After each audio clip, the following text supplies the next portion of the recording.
and pause the recording. Other people's Saturdays. So I am going to call this special committee of the whole meeting of the Lansing City Council to order and ask that the clerk please call the roll. Councilmember Spatafor. Present, participating remotely from the south-north corner of east-west Lansing, Michigan. Councilmember Jackson. President, participating remotely from the windy city of Chicago, Illinois. Councilmember Garza. President, participating remotely from South Lansing, Michigan. Councilmember Betts. President, participating remotely from Lansing, Michigan. Councilmember Wood. President, participating remotely from Lansing, Michigan. Councilmember Hussein. President, participating remotely from Grand Rapids, Michigan. Councilmember Spitzley. I don't see her here yet. I will bring her in when she arrives. Councilmember Dunbar. Same thing. I will keep watching for them to arrive and we'll bring them in then. So you do have a quorum of the committee. Okay, real quick, just a second here. The plan today is we're going to have our budget director, Mr. Jake Brower, give a presentation. And if Mr. Whittigan, if you'd like to say anything as well. Well, my hope is that I'm going to ask council members to mute and let them get through the presentation first, because then we will have a video that we can share with constituents that is just a budget presentation. And then if there are community members, they can ask questions on it in this meeting, but we'll at least have that resource to share between now and the 17th when we adopt some form of the budget. So any questions before I go on with that? All right. And we do have a few members of the public. So when we get to, and if I can interrupt quickly, Patricia's here. Yep. Now, so I'll bring her in and we'll just get her on the record of where she's participating from. Sure. And I'll ask if Councilmember Dunbar does come during the presentation, just wait till Jake concludes and then we can take care of Kathy's attendance. Yeah, I'll bring her in as a panelist, but I won't stop the presentation. Yeah, okay. You can note her as present when she pops in, but okay. Please don't stop the presentation. Councilmember Spitzley, welcome. I just wanted to real quick, I just said this to the group, but we're going to let Jake and Rob go through their presentation uninterrupted. So we have a video we can clip for our for the constituents to watch separately if they don't happen to be in today. Okay. All right. And then if I could get, yes, sorry. Yes, and then where are you? Remotely from Lansing, Michigan. Very good, thank you. I do recognize the bookcase, but I think the law makes us go through the motions. Okay, so any questions before we get started?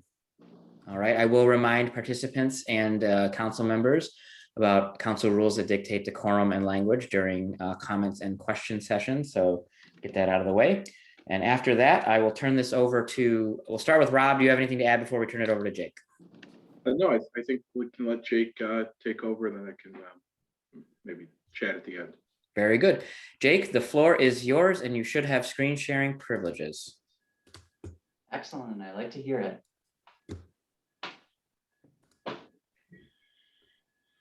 Yeah, thank you for joining us for our first inaugural 2022 neighborhood budget input session. This is for the fiscal year ending June 30, 2022. Our budget timeline revolves around our fiscal year, which runs from July 1 to June 30. Around November to December, we have completed our FY20 audit, which represents the previous fiscal year. So we have moved into reviewing the current year budget to determine whether or not it requires any amendment adjustments at that point of time. We have about 1/4 of financial information to make adjustments. At this time, we send out budget worksheets to departments so that they can tell us what they need as far as their next year budget. And we start to meet with city directors to determine what are the priorities for the upcoming year. From around January to March, we enter a review phase where we are looking at the budget documents and capital project fee change requests that we've received from departments. At this time, we're prioritizing budgetary decisions with administration along with our available resources. So we have a lot of things that we'd like to do at the city.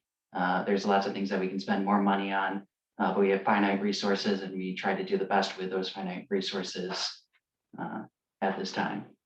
And then ultimately, this comes to the fourth Monday of March, in which the mayor presents his budget recommendation to the city council. From April to May, there's a 2-month period between the mayor submitting the budget to council and final adoption. This involves detailed budget presentations to council, reviewing the major changes, capital projects, and fees that we're requesting, and responding to council and community questions. Going forward, the role of city council, from September to March, the city council starts the budget process by adopting budget priorities no later than October 1st. We submit quarterly financial updates to council to keep them informed. These occur in September, December, and March. And they ultimately receive the mayor's budget recommendation along with presentations from the financial office. Between April and May, council reviews budget. They host public hearings on the community development block grant and city budget. And they will ultimately adopt a budget no later than the third Monday in May, which this year falls on the 17th. Council has the authority to amend the mayor's budget recommendation. This is subject to a line item veto by the mayor. However, council then has the ability to override a veto with a 2/3 vote. And so this process involves not just the mayor, but also the city council and community input. For FY22, the mayor's budget recommendation is a total budget of 237 million. Of this amount, 2.75 million is going towards major streets and bridges. The roads and sidewalks millage contributes 2.3 million from the general fund to our major and local streets funds. For local street repairs and improvements, 1.8 million are funded through city millage, and non-millage improvements amount to 1.3 million. And then we've set aside 225,000 for new sidewalks, sidewalk repairs, and trailways.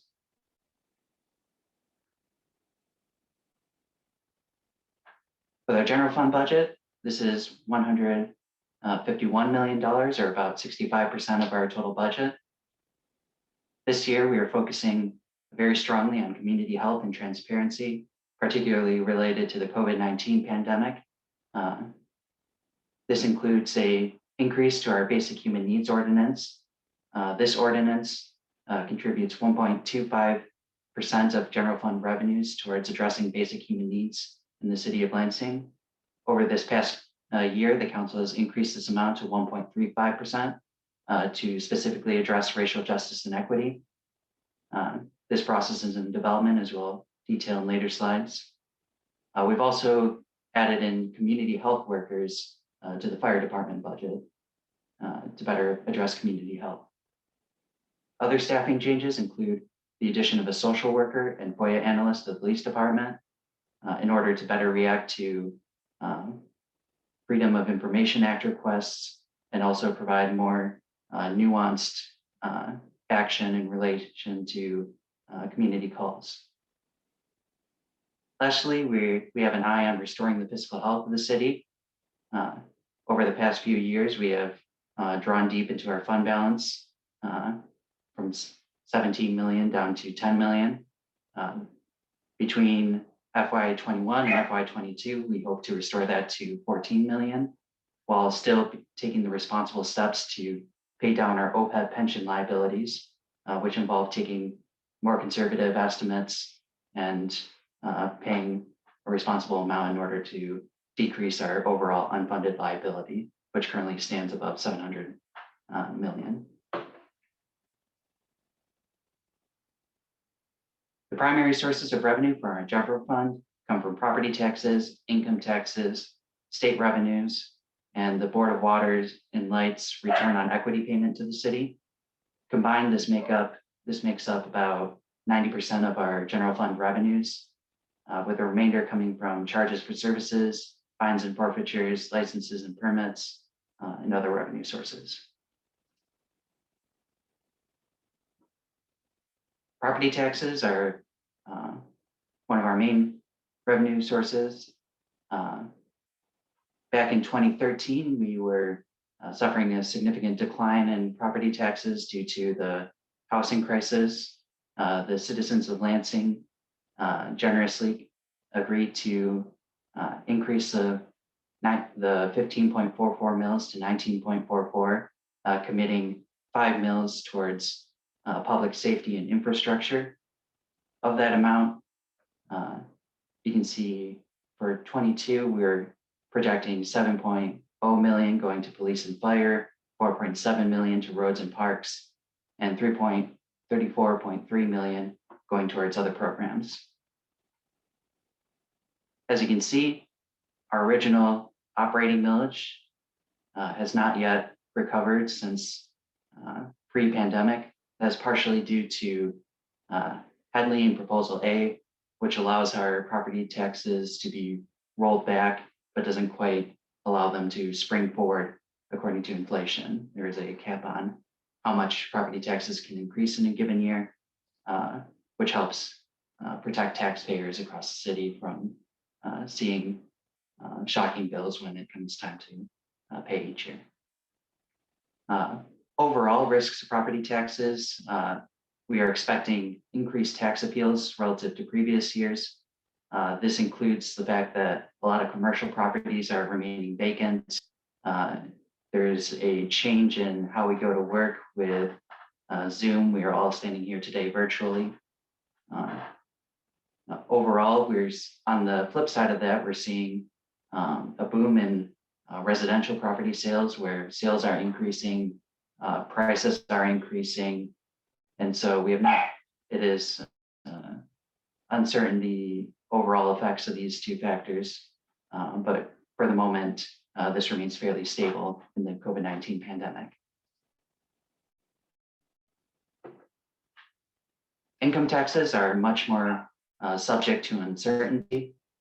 Treasury's estimate for FY22 includes data from early tax refunds, taking in the effects of remote work, unemployment, and also looking at non-residents and what they pay into the city. So as you recall, if you're a city resident, you are paying 1% towards our income tax. And if you're a non-resident working within the city of Lansing, you're paying 0.5%. And then with remote work, that formula changes. And so if you're a non-resident working in the city of Lansing and you're working from home, say 3 days a week, those are 3 days that don't count towards that 0.5%. And so we're seeing with early tax refunds that people are receiving back in refunds approximately 75% of their withholdings, which will be a major hit to the city. Overall, we're trying to improve the filing process. Treasury is accepting L1040 Easy forms, which is available on the City of Lansing website. And we're carefully monitoring both short-term and long-term impacts of employment and return to work. Moving on to state revenues, there's two main components to city revenue sharing payments.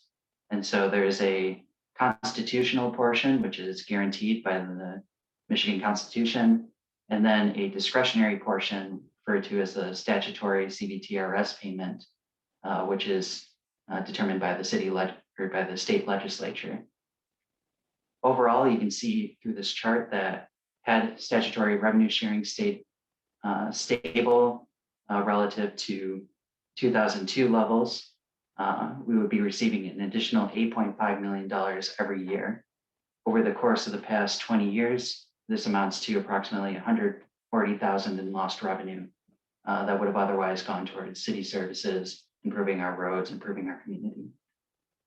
However, as it stands, we're projecting 15.6 million in revenue sharing, which has been remarkably resilient through the pandemic. you'll notice that there was a brief dip in 2020 revenues. This was due to, as you may remember, the state took away our last discretionary payment of the year, which occurred after our fiscal year had completed, and then backfilled that with federal money. And so this loss here would have otherwise been fairly straight line. However, for FY22, the state is still projecting that there will be a modest decrease from even this year's stable results. Going back to our basic human needs ordinance, the 1.25% of our general fund revenues goes straight towards basic human needs across the city of Lansing. Agency awards were emailed to all council members previously. These awards are based on applications from various organizations within the city of Lansing that provide good services to the people in need. And these applications are scored and given awards based on available funding for the year. The racial justice and equity portion of this is relatively new. Our human resources and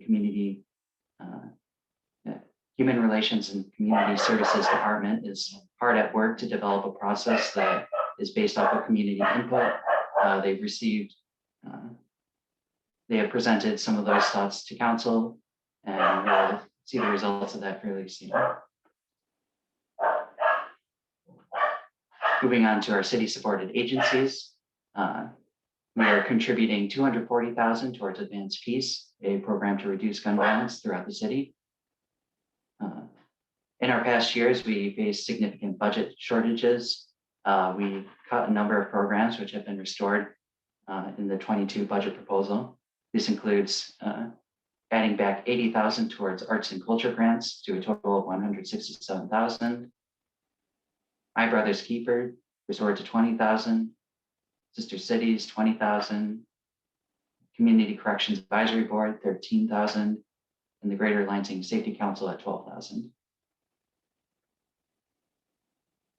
Overall, our budget is dedicated towards responding directly to fiscal challenges, investing in public safety and infrastructure, supporting neighborhoods, city arts and culture, addressing racial justice and equity, including implementing the mayor's racial justice and equity alliance recommendations, funding neighborhood grants, facade program, arts grants, Sister Cities, and My Brother's Keeper. And behind the scenes, we're implementing best practices citywide to effectively serve the Lansing community.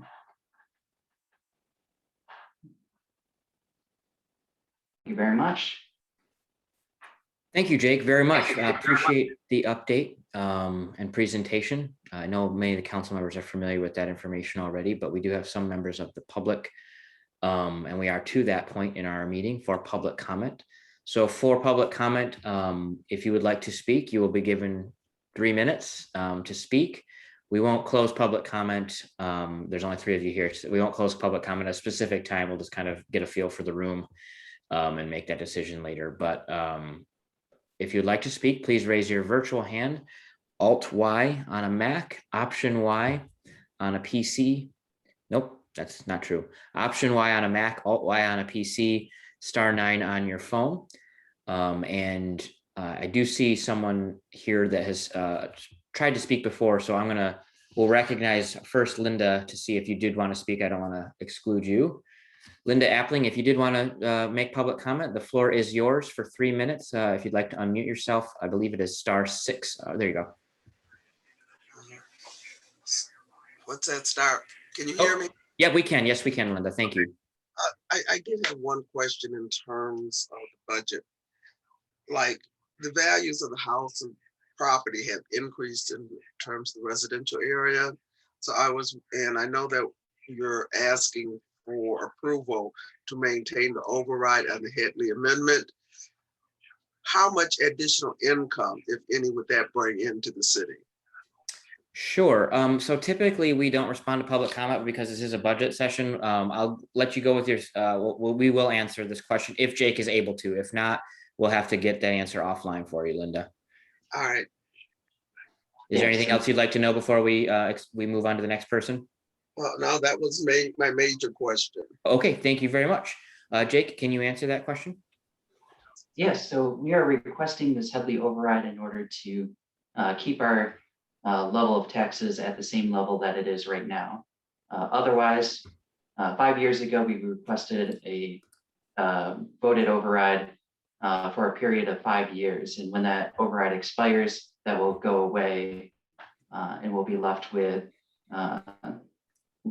a smaller ability to tax than what our current budget is requesting. And so that will decrease our property tax millage from 19.44 mils to 18.86 approximately, which would have negative financial consequences for city programs. So we're requesting the public's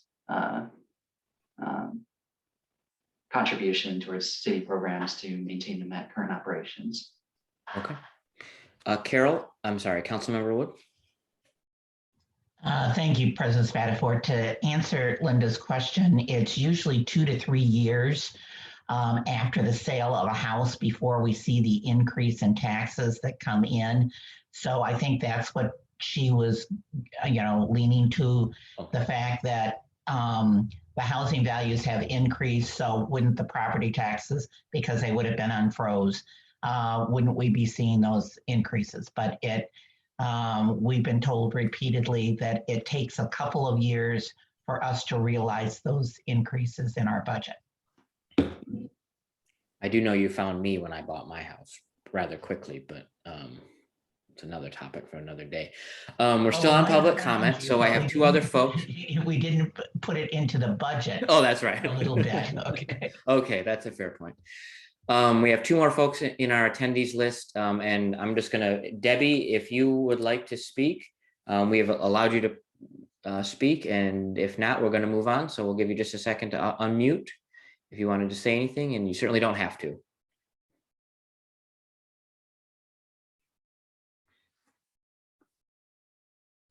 All right.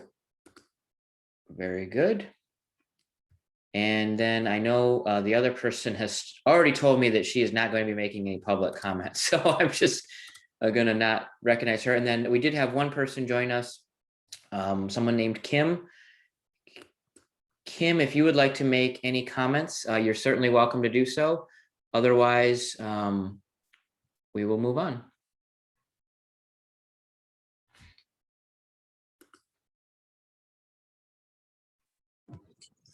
Hello, Kim. Hi, just no public comment for me. Okay, thank you. Thanks for joining us today. And just for everyone who's listening in, the video of this will be available approximately 24 hours later, and it will be on the city YouTube channel. So if you missed the presentation or want to hear it again, you can reach out, or it'll be available tomorrow, approximately tomorrow, and you can always email the city council. So that concludes we've run through the list of public participants in our budget forum. That's the presentation. And Carol, you have a question or comment? Yes, could we ask this city clerk on the agenda to put the link for this so that for the next couple of meetings, so that anyone that would like to see the presentation, they'll also have that information on the council agenda? Yes, we can certainly take care of that. Thank you. Councilmember Betts. I'm not sure if the council or the YouTube description has the link to the agenda, but if not, it should, just so then people can find it. Yep, I will. I don't know if they do, but I'll ask Dom when they put it up.